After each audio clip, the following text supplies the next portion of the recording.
Excellences, Monsieur Paul Kagame, président de la République du Rwanda, Excellences, Monsieur Félix-Antoine Tshisekedi Tshilombo, président de la République démocratique du Congo. Nous vous souhaitons encore la bienvenue, Monsieur Paul Kagame, en République démocratique du Congo.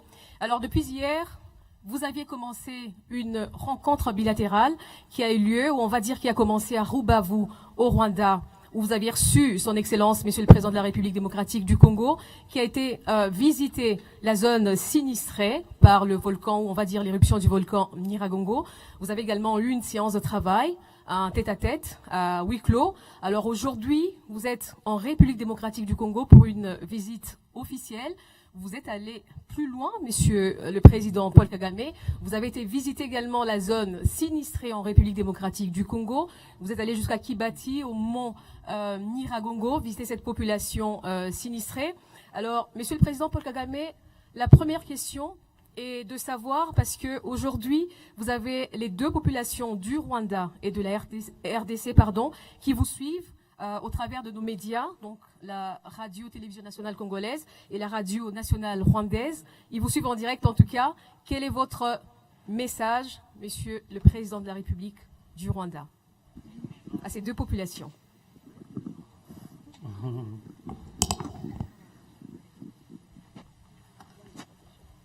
Monsieur le Président, vraiment, je vous remercie for allowing me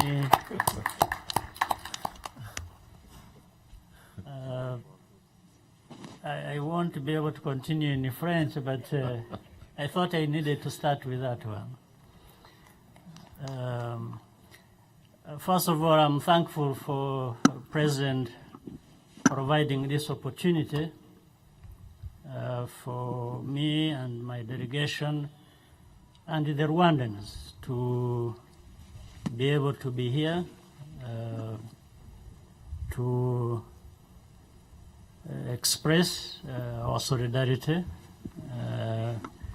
and also a sense of strong partnership that exists anyway between our two countries, but also in this context of giving you present and the people of DRC and particularly of Goma our condolences for those who lost their lives during the recent volcanic eruption, and those who also stand with those who were displaced or affected in any other way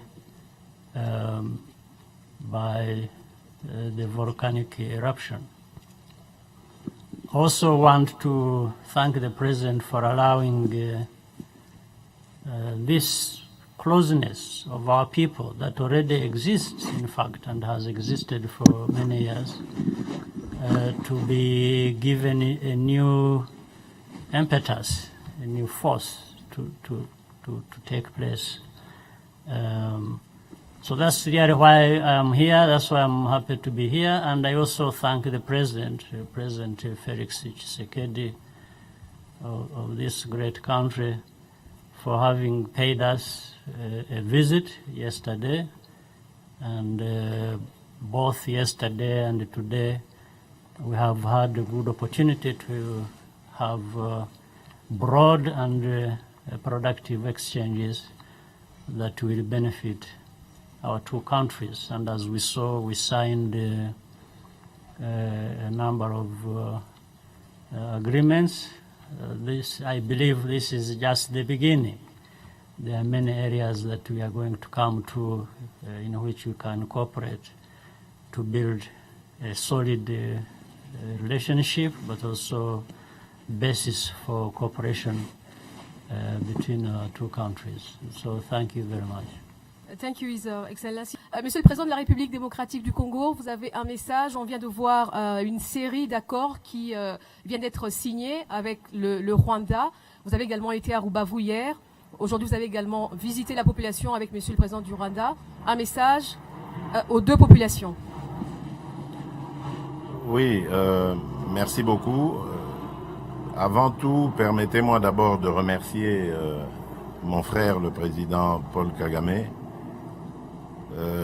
pour les condoléances qu'il m'a adressées à la suite de la perte d'être cher cette semaine. Ensuite, également le remercier pour sa visite, qui, je dois dire, pour ceux qui ne le savent pas, avait déjà été prévue. Vous savez que nous nous sommes vus en marge du sommet de Paris,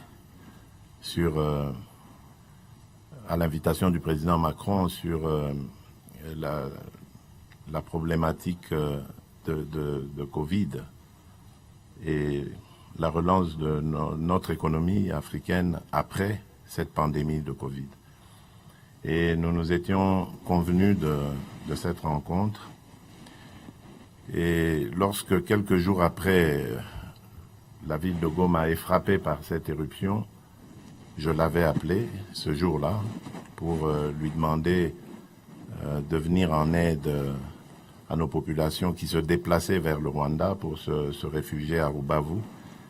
Et j'ai eu l'agréable surprise d'apprendre de sa propre bouche que les instructions avaient déjà été données. Donc lui, il avait même agi avant que nous ne le saisissions de cette histoire, de ce drame. Et là encore, je dois le remercier. Je donne cette anecdote justement pour montrer la fraternité qui existe et qui doit continuer d'exister entre nos deux pays et nos deux peuples. J'ai toujours dit, depuis mon accession à la tête de la République démocratique du Congo, que nous avons perdu tant d'années à vivre en se regardant en chien de faïence, à vivre en tension, en situation de guerre, à partager la haine.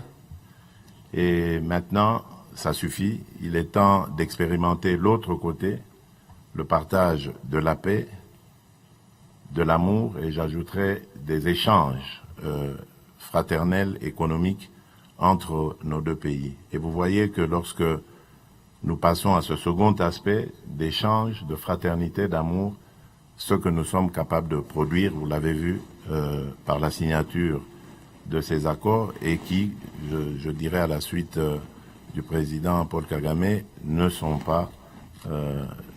s'arrêteront pas là, continueront. Ce n'est qu'un commencement, ne sont qu'un commencement.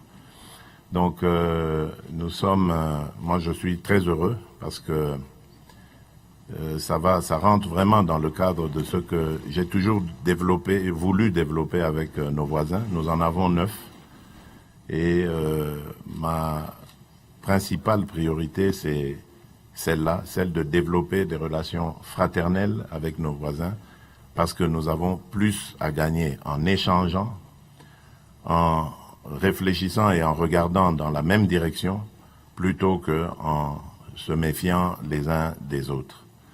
Voilà ce que je peux dire en substance à votre question, et je vous remercie. Encore une fois, merci. Merci, Vos Excellences, pour votre disponibilité. Nous allons prendre 2 ou 3 questions de nos journalistes, si vous le permettez. Alors, nous allons commencer avec un journaliste de la place, Monsieur David Kalinga, il est de Paul FM. Alors, lui, il a une question qui va plutôt dans le sens de la sécurité, on va dire, sur l'accompagnement de l'état de siège, également sur l'adhésion à l'East African Community. Monsieur David. Excellence, Monsieur le Président Paul Kagame, Excellence, Monsieur le Président Félix Antoine Tshisekedi, j'ai une préoccupation pour chacun d'entre vous. La première s'adresse au Président Paul Kagame. Il y a quelques jours, vous avez félicité votre homologue congolais, le Président Félix Antoine Tshisekedi, pour la décision de mettre les provinces du Nord Kivu et de l'Ituri en état de siège. Et vous avez même dit que vous ferez de votre mieux pour que cet état de siège puisse donner des fruits escomptés. Alors, nous voulons savoir quelle sera la nature de cet appui ou de cet accompagnement que vous pouvez vous engager à donner à votre homologue, le président Félix Antoine Tshisekedi. La deuxième question s'adresse à son Excellence, Monsieur le Président Félix Antoine Tshisekedi. C'est par rapport à l'intégration de la République démocratique du Congo à l'East African Community. Vous avez dit tout à l'heure qu'avec tout ce qu'on a vécu, les guerres et les rébellions en interne, cela a immanquablement eu des conséquences sur le circuit économique congolais. Alors, les autres pays de l'East African Community sont un peu plus avancés. Qu'est-ce qui est fait en interne pour que nous ne puissions pas, nous, la République démocratique du Congo, être seulement un marché de consommation, mais être plutôt un marché qui est en concurrence avec d'autres pays de cette organisation. Merci. Président, je vous laisse commencer. Okay.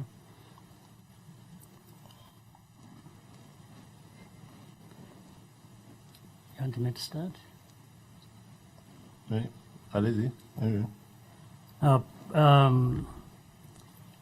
First of all, to the question, which is very pertinent and has been, what we see today, first, President Tshisekedi put a sense of urgency to the problem of security and instability that have been going on for many years. The sense of urgency is to be seen in, therefore, that action which he referred to of having a state of emergency in the region that has been affected, not only just recently, but for a long time in the past. A state of emergency really in itself is a message that this is a serious matter that has to be dealt with. And I think he did right to do that. So you're also right that it is not just about declaring a sense of emergency. It has to be followed by a number of actions that therefore are aimed at dealing with the problem itself. I will come to that. But before I do, let me say that the lack of security and peace and the instability that have characterized either this part of DRC or our own country, Rwanda, in its history and continuing to grapple with making sure that we come to create stability in our own country. And you cannot have stability in your own country if a neighboring country, a brotherly country, doesn't have stability. But both of us agree, President Tshisekedi and myself, that lack of security and peace and instability cannot be things that are going to be permanent in both of our countries. Neither should this be a situation that we come to get used to and live with as a normal way of living our lives. So something must be done. And it starts with what the President decided and also what is going to be the follow-on actions that I am sure have already started of actually dealing with the root causes of this instability, dealing with the groups that cause instability in this region.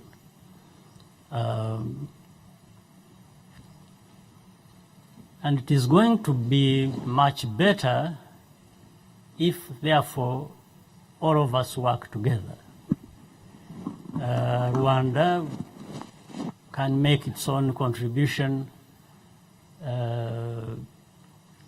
as of the situation itself, but also what will be decided by the Democratic Republic of Congo within its sovereign rights. It works with people from anywhere, neighbors and beyond, to deal with whatever problems that affect us. So this cooperation we are emphasizing, the two leaders, goes in that direction. It's saying what can you give, what can you take in this area of cooperation, so that ultimately we have our people, both Congolese and Rwandese, working together, working towards fighting the common challenges, our enemies, so that we really move towards development that we are. So Rwanda is ready to provide or to associate ourselves with DRC in whatever form within our means towards this challenge. Therefore, these are things we don't necessarily discuss publicly in the media until we have really worked on them and planned. And I'm only talking about the readiness, first of all, that is there for the two countries to cooperate. So this readiness on our part to play our part whichever way we have to address the problem. If it is anything originating from Rwanda, I'm happy to and ready to solicit the support of DRC and the President to make the contribution that can enable us to address any problem. So it is both ways, it is two ways. And we have the means, we have the knowledge about our problems, we have the will to cooperate. I don't see how we can fail. And we don't want to fail our people. The people of DRC or the people of Rwanda, as the President said, have waited for too long to have some of these challenges addressed. So we are up to the job and we will do our part. Thank you so much, His Excellency, Mr. Paul Kagame. Monsieur le Président de la République, la question qui vous a été adressée voudrait savoir si, avec cette intégration de la RDC à la East African Community, est-ce que nous serons compétitifs? Est-ce qu'il y a un accompagnement? Est-ce que c'est important pour la RDC d'intégrer cette force, on va dire, cette organisation sous-régionale? Bien, merci. Moi, je dirais que la question qu'il faudrait se poser, c'est plutôt le contraire. C'est-à-dire, qu'est-ce qui nous serait arrivé si nous n'avions pas intégré cette communauté? Et là, je m'en vais vous donner juste un exemple. Pour un même produit importé par deux commerçants, l'un rwandais vivant à Rubavu, l'autre congolais vivant à Goma, produit qui entre par la douane de Mombasa, par exemple, vous comprendrez que dans l'état actuel des choses, le Congolais est désavantagé. Parce que le Rwandais, lui, il est déjà dans la communauté économique est-africaine et donc il bénéficie des tarifs douaniers avantageux des avantages des tarifs douaniers. Tandis que le Congolais, il a le même produit que le Rwandais, mais il le vend plus cher à Goma. Vous voyez que les consommateurs vont aller à Rubavu, qui est la porte à côté. À Gisenyi, ils peuvent se procurer ce produit pour moins que le prix qui est à Goma. Donc, c'est juste un exemple qui illustre le fait que qu'en harmonisant nos tarifs douaniers, et ça c'est l'un des avantages, nous allons booster l'économie du côté du Congo, de l'Est du Congo. Et j'ai toujours dit mon admiration pour nos compatriotes de cette partie du pays qui sont très entreprenants, qui malgré les violences, les difficultés que je ne vais pas vous décrire, que vous connaissez, restent très entreprenants. Et il y a plein de produits agricoles, par exemple le cacao, le café, le thé, qui sont produits qui sont cultivés ici et qui doivent être évacués par l'Est, l'Afrique de l'Est, du côté de l'océan Indien. Tout cela nécessite que l'on harmonise nos politiques, nos tarifs, pour que les producteurs congolais puissent aussi se retrouver. Il y a évidemment un grand avantage au niveau de la paix. Vous savez que là où il y a de l'activité économique, où il y a des intérêts, forcément, tout le monde a besoin de paix pour que les affaires marchent. C'est aussi un des avantages que nous allons tirer de cette entrée dans la zone est-africaine, la communauté est-africaine. Et donc je dirais que il n'y a que des avantages à cela. Alors par rapport à ce que vous dites sur la préparation, mais ce n'est qu'un début. Nous venons d'entrer, nous allons maintenant passer à la partie technique des choses, donc c'est-à-dire mes homologues, les chefs d'État des pays membres de la East African Community ont accepté l'entrée de la RDC dans cette communauté. Maintenant, nous allons passer aux discussions pour voir comment nous allons harmoniser nos politiques judiciaires, nous allons harmoniser nos politiques économiques, comment nous allons harmoniser toutes les autres politiques qui feraient que nous évoluerons sur la même longueur d'onde. Nous avons un excellent ministre du Commerce extérieur qui a déjà prouvé de quoi il était capable dans le processus du développement de la ZLECAf, la zone de libre-échange continentale africaine. Et donc, je suis très confiant quant au succès des discussions qu'il va mener avec ses homologues des pays membres de la East African Community quant à l'issue heureuse de celle-ci. Donc, tout va bien. C'est plutôt une bonne nouvelle dont la République démocratique devrait se réjouir. Merci, Monsieur le Président. Permettez que nous puissions prendre une dernière question de notre collègue de la radio-télévision nationale rwandaise, Monsieur Sabiti. Eddy posera, lui, la question sur le commerce également, encore une fois, on va dire, sur la sécurité. Je vous en prie.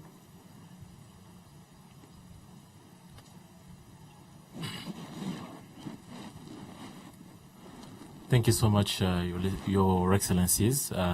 I'm Eddy Sabiti from Rwanda Broadcasting Agency. My very first question goes to President Paul Kagame, but I would like also, if possible, President Tshisekedi can also comment on that question. Now, there has been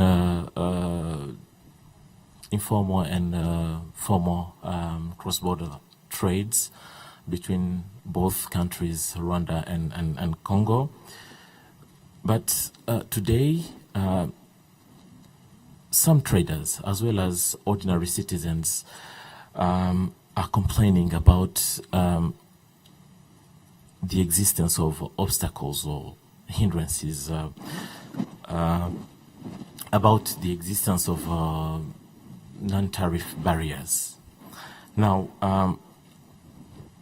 do you, during your conversation, had time to discuss on how to cope with issues and how you can cope with these issues in the interests of both the population on both sides, Congo and Rwanda? Now, the other question is related to security matters. Unfortunately, when it comes to Congo and Rwanda over the last couple of decades, everything surrounds on security issues. And I would like President Tshisekedi to respond. Monsieur le Président, vous avez parlé, on a parlé de l'état d'urgence et surtout avec la nomination des gouverneurs militaires dans le Nord Kivu. Mais après votre accession à la présidence, on a vu une nouvelle approche de la manière de résoudre les questions sur le plan sécuritaire, mais il y a déjà des engagements que vous avez pris avec le président Kagame. Résumez s'il vous plaît. Comment est-ce que aujourd'hui concrètement, ce que vous vous êtes accordé à faire, quel est le progrès aujourd'hui qui a été effectué? Et peut-être pour terminer, les récents événements de l'éruption volcanique a prouvé que le Rwanda et le Congo peuvent partager aussi bien le pire que le meilleur. Est-ce que après cette éruption, avez-vous envisagé des politiques communes de pouvoir intervenir à des catastrophes dans l'avenir, parce que les catastrophes, ça ne nous avertisse pas. Merci. Merci. Merci. Bien, je réponds. D'accord. Oui. Bon, je réponds très rapidement. Donc, je commence par le commentaire. Le président répondra à la question. Le commentaire sur les barrières non tarifaires que l'on rencontre, mais de signer un accord sur la sanction des fraudes et veiller à ce que tout ce qui va sortir soit taxé, pas doublement, mais taxé, que la traçabilité soit garantie, que la circulation également, et donc je sous-entends la sécurité. Donc ça veut dire que nous allons redoubler de vigilance et d'efforts pour faire de sorte que nous puissions mettre de l'ordre dans ce secteur, et afin qu'il n'y ait plus du tout de tracasserie sur les biens et les personnes qui circulent et qui seraient plutôt bénéfiques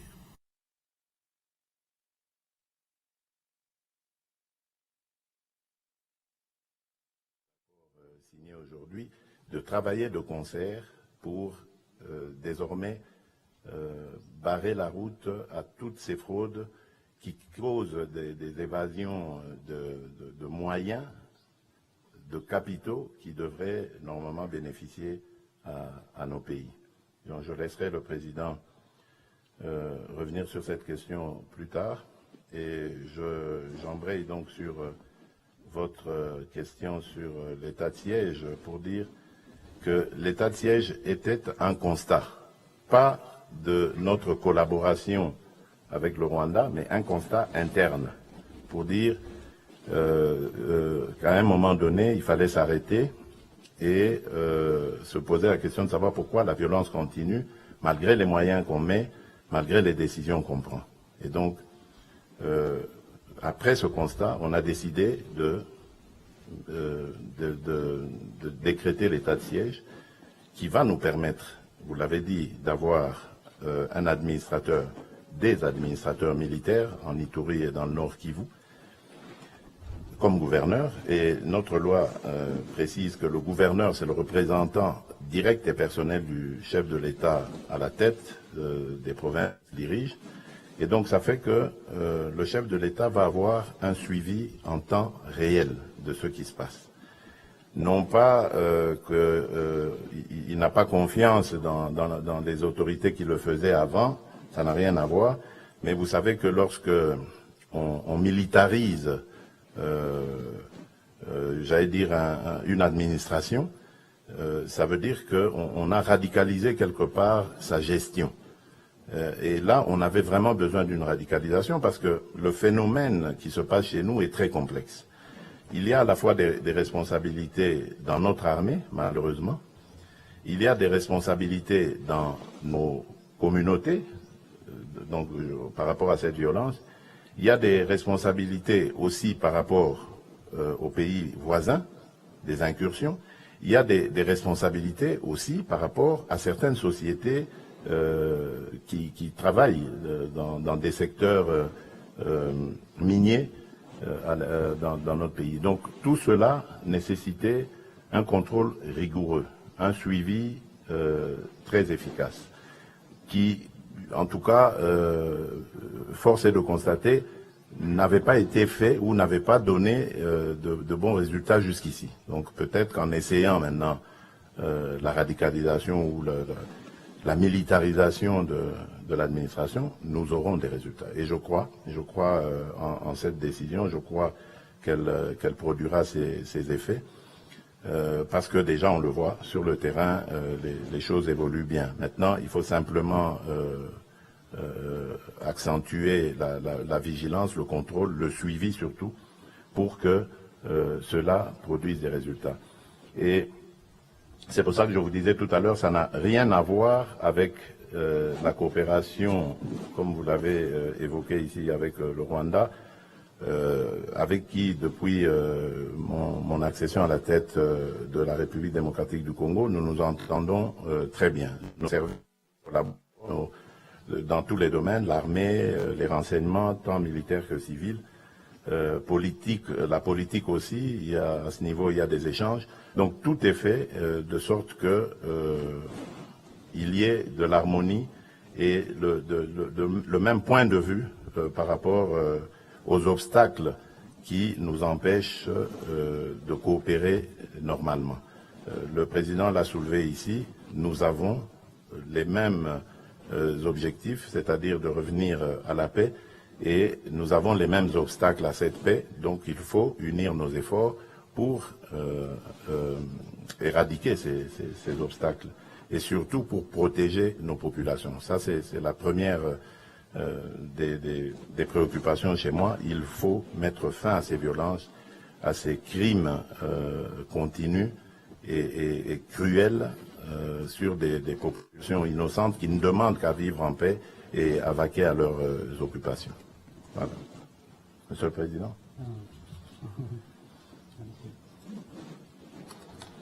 Thank you, President. And let me just take off from where you ended. It's not enough just for having or to have good leaders. President Tshisekedi and myself ready to do our part and lead our countries in the right direction. That happens also on the basis of our own people.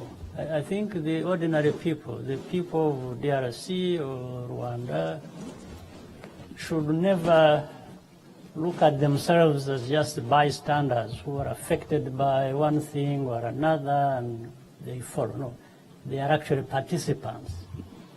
And as we speak today, I hope the people of Rwanda and the people of DRC are also listening and trying to identify their role in making sure that moving in this direction that is meaningful to them actually happens by being good participants. I mean, so that quickly leads me to the question that was directly put to me, which was about non-tariff barriers and so on and so forth. Well, I started by saying, or talking about the formal, informal sector. What we want to see and what we would wish to see is increasing, expanding formal sector. While that is the case, you don't go against the informal sector. What you do, what we need to do, is to help the informal sector move and formalize their businesses. We need to work with them, support them, and so that we see more of the formal sector in operation than the informal sector. That is possible. But it is possible, again, depending on many things that need to happen, not only in terms of the good leaders at different levels, but also the ordinary people who are affected by this, but who should also participate in this. And the non-tariff barriers are things that through cooperation, through this interaction and being responsible, even as ordinary citizens, we can also address. We can put good laws in place, we can put the right infrastructure in place, we can, but at the same time, the practice is where things maybe go wrong.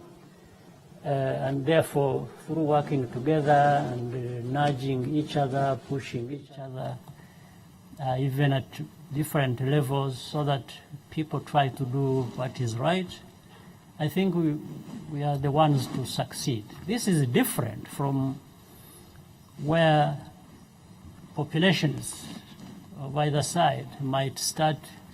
When you look at the other side, if you are a person and look at another person, and the only thing you see is a problem or a danger to you, instead of saying there is something good in that person, we can work together, then it becomes problematic. Even if you have good laws or anything, but if you have bad politics or bad attitude of seeing everything negatively, or then there is a problem. So the moment we lower this level of where we are, I think the President alluded to it in his earlier remarks, which was accurate.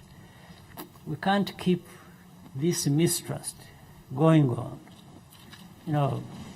Because it feeds this insecurity, it feeds all kinds of bad things, and we cannot succeed even in these socio-economic efforts we are trying to put in place to address our problems. So non-tariff barriers, in fact, again, the President mentioned it. One way of addressing it is getting rid of these security problems,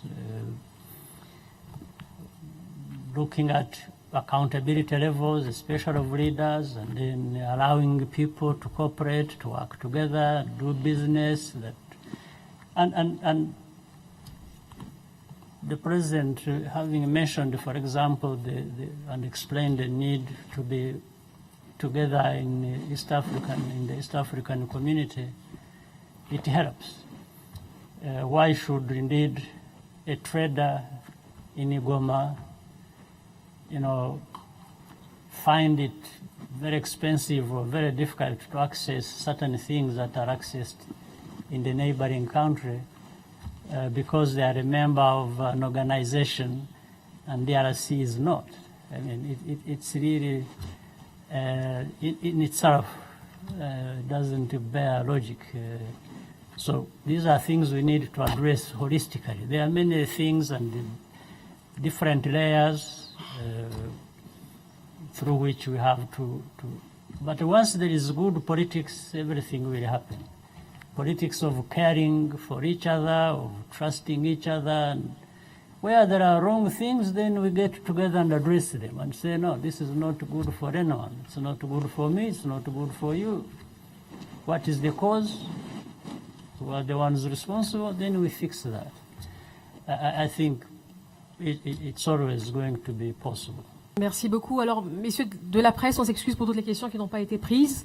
Voilà, comme vous le savez, le président Paul Kagame doit retourner à l'instant au Rwanda. Il doit retraverser la frontière. On aura d'autres occasions avec le président de la République démocratique du Congo, qui est encore ici avec nous, avec vous, à Goma. Monsieur le président Paul Kagame, encore une fois, merci pour votre visite en RDC. Bon retour chez vous au Rwanda. Merci pour votre disponibilité. Monsieur le Président de la République démocratique du Congo, merci également de vous être prêté Merci. à ce jeu de questions-réponses. Merci. Accent Tissana. Merci beaucoup. Merci. I will stay a night next time. Yes, please. Thank you.